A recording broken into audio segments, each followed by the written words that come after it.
So you started off as an executive search firm, Yeah. and I know you have, really expanded your services over the last several years, many years. Yes. Could you tell us specifically sort of the list of services you provided, and more importantly, what led you to sort of develop and evolve as you did? Yes, that's a good question. I would like to say it was all of strategy. It was all a brainchild of mine, and it was awesome. But reality, that's not really what happened. What happens? We began executive search in 2001, and being a foreigner in Korea with an executive search firm, building relationships. I became active in the American Chamber of Commerce. I became a co-chairman of the committee. Later, elected to serve on the board, which I served for 13 years. I began to grow my contacts and basis. And what began to happen is that all of a sudden was beginning to get like consulting projects. This was one of the first things that happened pretty soon in the process, maybe a year or two later. And so, case by case, if it was a project that I felt comfortable with, I would do it. For example, let's say you have a foreign leader come over here to Korea. They have some businesses, and maybe they had no experience in manufacturing in Korea or global R&D. Some of the experiences I've had, and so by me winning their trust, they begin to say, "Well, could you help me on this type of project?" And so it just kind of evolved. The consulting says, "Well, okay, yes, I could help you with that. I can provide you a value and a service," and that started to grow. And then the coaching came in shortly thereafter, about like maybe 2003, because all of a sudden, what I was noticing in many candidates, and I think this is still true today, most candidates, that's people that, we call them candidates, people that we're looking to find, identify, and to, give them to the clients for consideration. I should maybe clarify that. That's what Hmm. we call them. Clients are the hiring ones, the companies that say, I want to hire someone. And then the candidates are the people that we present forward for the clients to consider hiring. Okay. Okay. So these candidates, oftentimes then and still now, are usually as not prepared. They're not prepared for the interviews. They're not prepared to have the conversations about themselves because most people are humble and they feel uncomfortable talking about themselves. And this is normal. This is normal. But if there's ever a time where you need to express what you know, what you can do, achievements you've had, this is the time to do it. When you're having the opportunity to interview with somebody, uh, the interview process is not a perfect situation, but you have a short amount of time, a few minutes or an hour maybe at the most, to get someone over to to sell someone on your value and the value proposition you can bring to that company. So I began to notice that and wind up coaching more and more of my individual candidates on how to speak, how to answer the Mm. questions, and how to present themselves. I'm not saying play games. I'm not saying trick. I'm saying being honest and be very truthful, but also learn to express that very effectively. So this evolved, and then this grew on to where I just felt that I needed more education. So as you know from my bio, I have about four different coaching credentials now. Okay, from behavioral coaching to coaching with Covey 7 Habits to working through leadership coaching strategies from Harvard University. That's that program.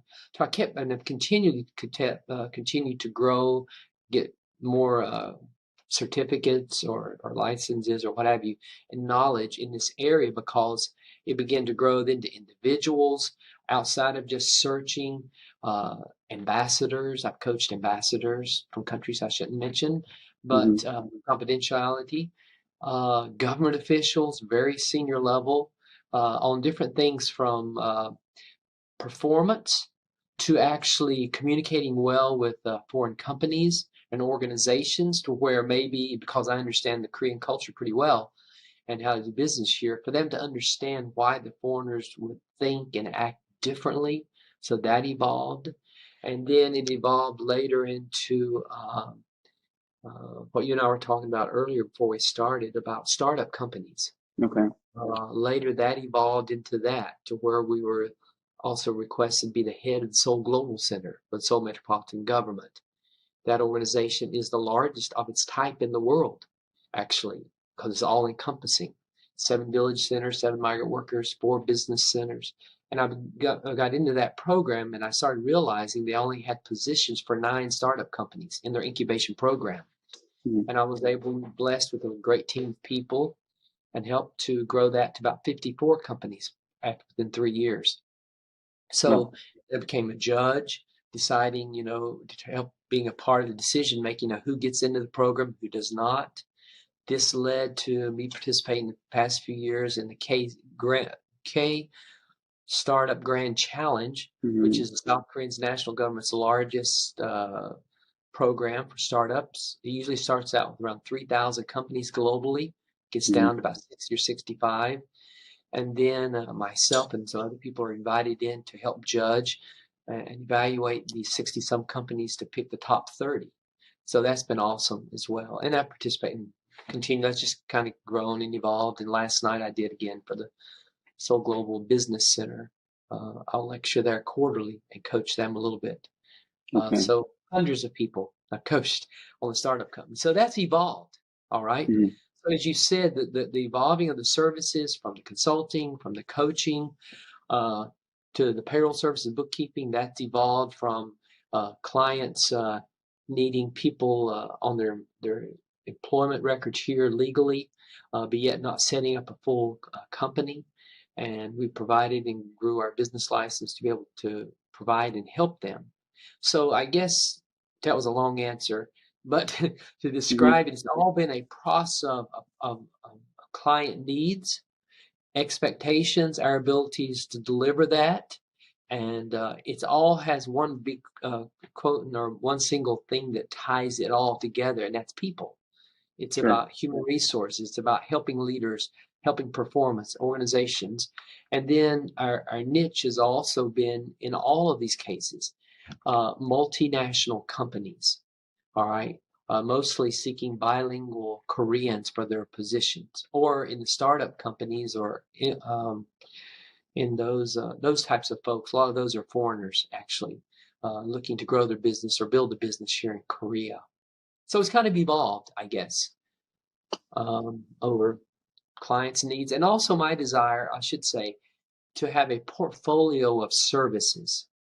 Because as you know, some businesses go up and down because of many reasons why. And so to have a portfolio of service offerings and product services that can help these up and downs to level those mountains to hopefully be a little bit more consistent. So Sure. that's one of the reasons too.